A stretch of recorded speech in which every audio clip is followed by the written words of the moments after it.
Welcome to my channel Mumus Art. Today I'm going to show you how to make animal skin by using markers and colored pencils.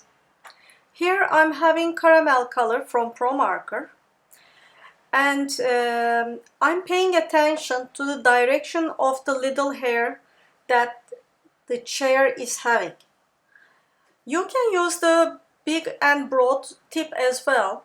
Generally, especially the beginners are very afraid about this tip, but there is no reason at all.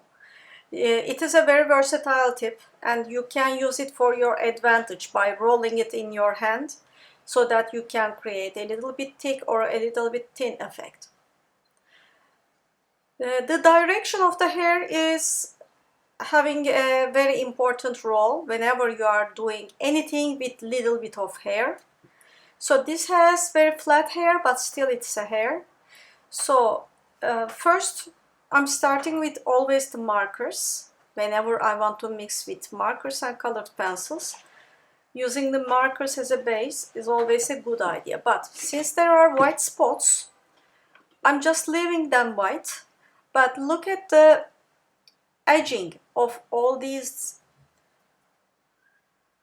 designs. It is not straightforward. There are a little bit of bouncing. It is not just flat. Now I'm having henna, which is a nice reddish brown. I'm making for the legs. When you are making legs, it is important that you make them in the same manner, in the same measurement, otherwise it won't look normal because they are man-made. And then I'm applying colored pencil. I'm still doing some shading through brown, black, or reddish brown. Of course, it will be a better idea if you have a photo that you can follow. But even for the slightest shadows, I'm always applying it not flat, but like as if I'm brushing the hair. This is the trick, especially around the edgings, around the outside. It is really important that you don't draw a flat line there.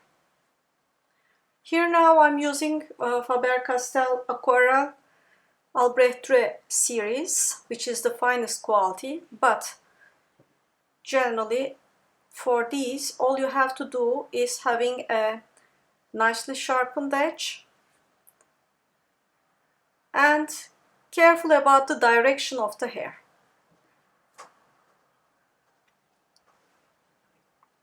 It is not that difficult at all.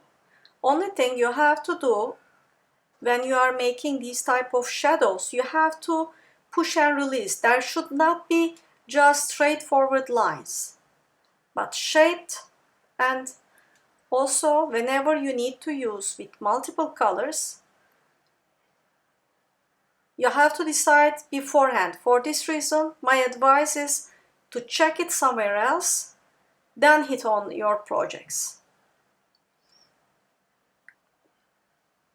So degree by degree, we are putting the light, dark, mid, and the darkest spots. This is a spotted type of animal fur, and it's done in a few moments time. It's no big deal. It looks much more difficult outside, but it is not that difficult at all. But even for the legs, you have to pay attention to the rules of the light and shadow. And you have to be sure that the legs are straightforward and correct in the perspective. Like this leg is a little bit on the background, so it should be darker. And whenever you are drawing any objects like these, you need to blend, and it will be much more preferable if you are also adding shadows.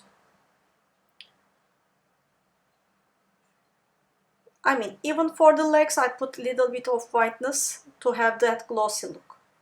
Like when I put anything like a shadow, of course it should be realistic according to the object, but it gives a good feeling like this. Thank you for watching.